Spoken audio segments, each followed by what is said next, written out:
Hi, and welcome back to Military Law Talks. So today's video is a part two of the probationary employee video. I realized after filming that video that, you know what, I failed to mention that being a probationary employee doesn't necessarily mean that you're like a brand new government employee. You can actually be in a probationary status, even if you've worked for the government for a long time. And that could be if you are switching to different types of service, different maybe you were a non appropriated fund employee and then you move to a GS position, that could start your probationary period, or sometimes even just being promoted. So being promoted and being a supervisor, going from a non-supervisor position to a supervisor position, could convert that employee to back to a probationary status. And so just because the federal government has been terminating probationary employees doesn't mean that they're brand new employees. Some of them could be more senior and been working for the government for a long time, but they're just in that probationary status. And I also wanted to go over some of the recent litigation involving probationary employees. And so remember back in some previous videos that I've done, if you haven't catch those, I encourage you to watch those. But President Trump, as soon as he took office, one of his stated goals was to reduce the size of the government. And so they're going to do that through multiple different means. And one of them was to have DOJ work with OPM to reduce the size of the workforce. And so this article is actually from Economic Policy Institute. I'm going to go over this. I'll try to make it a little bigger. Let's see. Okay, so going back to January 20th, there was an instruction that was sent out that all federal agencies provide a list of probationary employees to OPM. And that's kind of what kicked the ball and started these terminations of probationary employees. And it does say that probationary employees are recent hires, but they don't necessarily have to be. And so, but they have less appellate rights, less rights to go to the MSPB, the Merit System Protection Board, which is a government agency that allows federal employees a forum. They have to go through this administrative process before they go to federal court if they have had some sort of adverse action taken against them. And generally, probationary employees do not have MSPB rights, and so that's why that they're kind of like pretty easy, kind of quote unquote like fat to trim. That they're perceived as like kind of an easier measure to you can terminate probationary employees and not get sued later. So it's usually a quicker process. And so what happened is that a lot of these um, federal employees, they were actually just being like issued an email and saying like, hey, you're terminated these probationary employees. And so kind of going forward in time after January 20th. So, following this timeline, so February 11th, President Trump issued an executive order directing agencies to shrink the size of the federal government by reducing the federal workforce. And an easy way to do that would be to terminate probationary employees. And that's what happened. So, February 14th, OPM issued another memo. And so, that's the memo that I went over in my previous video in Probationary Employee Part 1 that was revised. And like I said, I believe it was revised because of the litigation.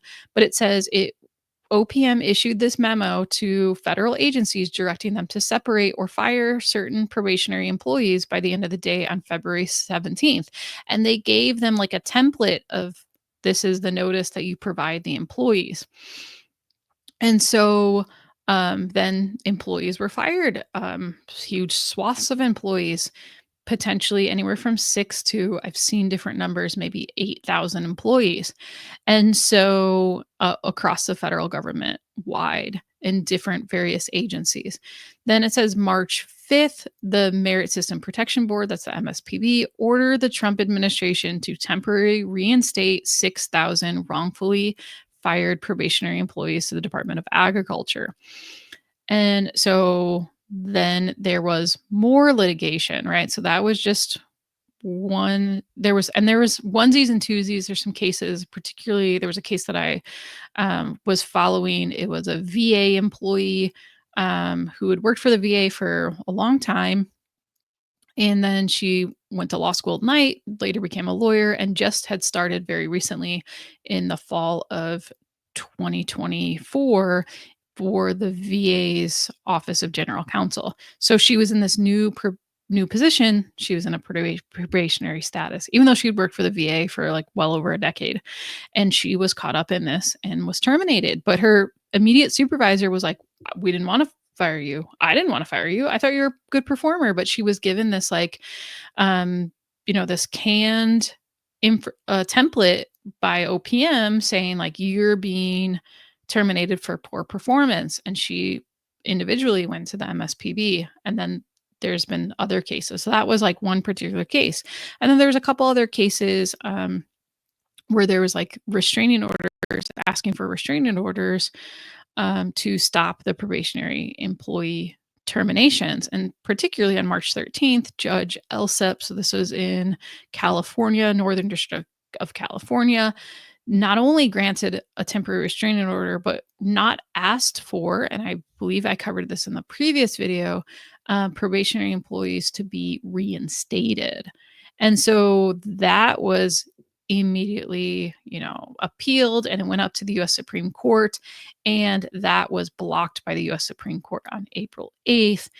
That reinstatement, that they didn't have to reinstate employees, because it would be like on again, off again, right? Like once one judge allows it, the other doesn't, and then you're like terminated, not terminated, reinstated, so the Supreme Court was like, okay, no, just pending litigation, no one's going to be reinstated. We're not going to like undo what's already been done. And so that's currently what's going on with probationary employees, is that litigation is still pending. Most agencies are have paused, have stopped the mass termination of probationary employees.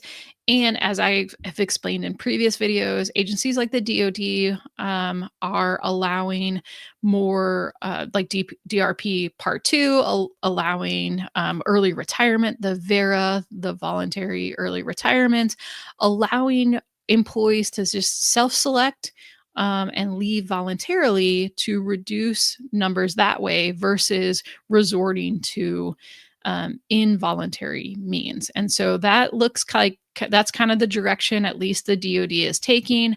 Pete Hegseth, SecDef, has said that he wants to reduce the size of the DoD civilian workforce by 5 to 8%.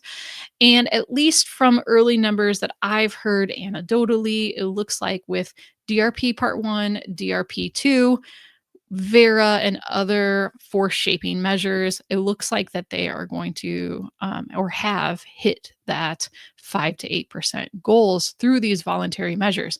So does that mean that probationary employees are safe in the DoD? I think as long as they're performing well and they're not getting into trouble, I think that probationary employee positions are safe. Now, if you're an underperforming employee or if you're committing misconduct, it doesn't matter if you're probationary or not, you're at risk of losing your position, especially in a time of attrition. So don't make it yourself kind of an easy target, right? So I was active duty military during the Obama administration, and subsequent administrations as well. But specifically during the Obama administration, DoD was told to cut the force by 10%. And I'm telling you, we did our job to cut the active duty force by 10%. And people would self-select and make it real easy for us. They would commit misconduct or test positive on a drug test using illegal substances, and they would make it really easy for us to just, okay, here's our 10%, right? Like, and so my advice, what I would tell probationary employees is don't make it easy to be a target. Do your job, do a good job, and your job is probably safe once and particularly even more safe once you meet that statutory definition of an employee. But at least as far as the DoD, it looks like through voluntary measures, they're going to meet their goals. Now, again, will they potentially have a RIF, a reduction in force? Potentially it could happen, but I think that like I said, the stated goals was that they want to reduce the federal workforce maximum extent possible by voluntary means so that they don't have to resort to involuntary means, including RIFs, probationary employee terminations, etc. So I think that they've met that goal. So hopefully you got some value out of this content. If you did, please hit that like button if you haven't already. Subscribe to my channel and share it out there. I'm a new channel. Help me grow, and I'll catch you in the next video.